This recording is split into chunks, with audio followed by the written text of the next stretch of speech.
prendre la main sur les histoires qui vont parvenir à mon enfant, je trouve ça essentiel.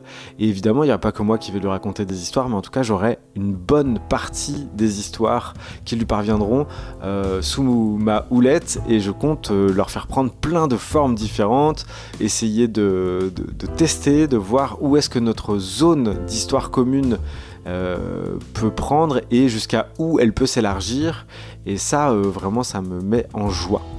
Salut à toi et bienvenue dans ce podcast où je te partage en toute transparence mon expérience de papa Schrödinger.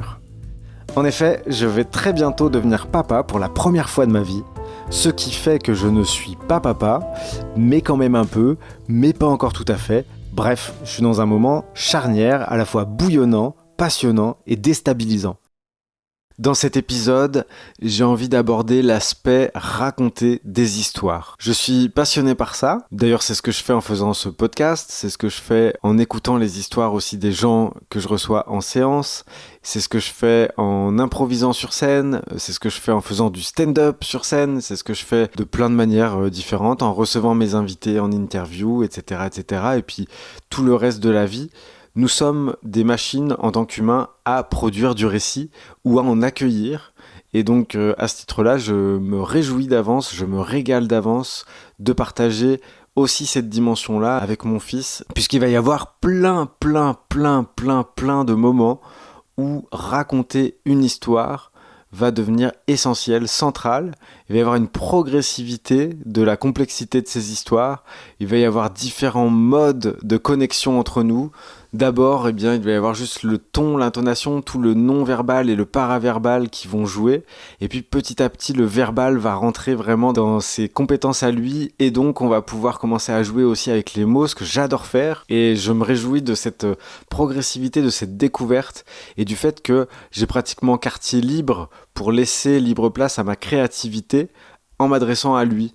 De cette façon, je vais pouvoir lui raconter des histoires et voir ce qui lui plaît, ce qui l'interpelle, ce qui le fait rigoler, ce qui le met un petit peu en suspense, etc.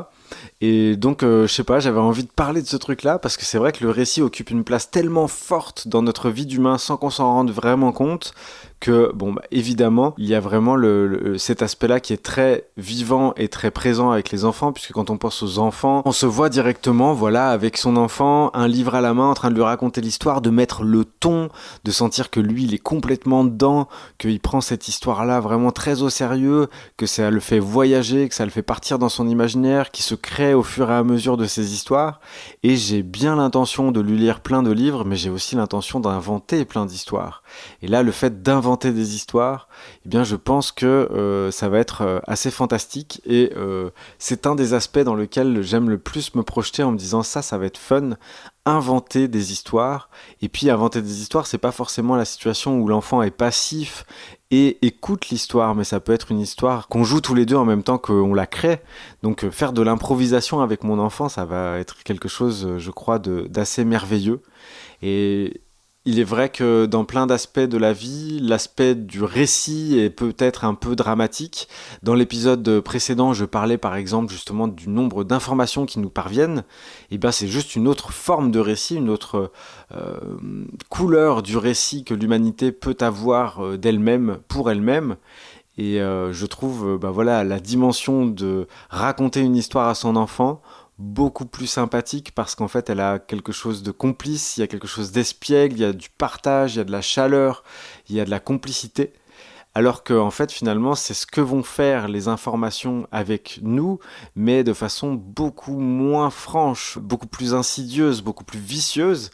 Mais mine de rien, le journal télévisé, ça s'adresse à notre enfant, de manière à lui raconter des histoires anxiogènes, de manière à ce que son psychisme soit saturé, de manière à ce que son esprit soit disponible pour continuer de trouver que sa vie est vraiment très valable comme ça, et qu'il ne va pas falloir bousculer cet équilibre qui a été si difficile à créer et qui est si précaire, et qu'on doit s'estimer chanceux parce qu'il y a pire ailleurs. Ça fait partie des raisons, je crois, pour lesquelles on nous raconte ces histoires à longueur de temps. Donc prendre la main sur les histoires qui vont parvenir à mon enfant, je trouve ça essentiel. Et évidemment, il n'y a pas que moi qui vais lui raconter des histoires, mais en tout cas, j'aurai une bonne partie des histoires qui lui parviendront sous ma houlette, et je compte leur faire prendre plein de formes différentes, essayer de tester, de voir où est-ce que notre zone d'histoire commune peut prendre et jusqu'à où elle peut s'élargir. Et ça, vraiment, ça me met en joie.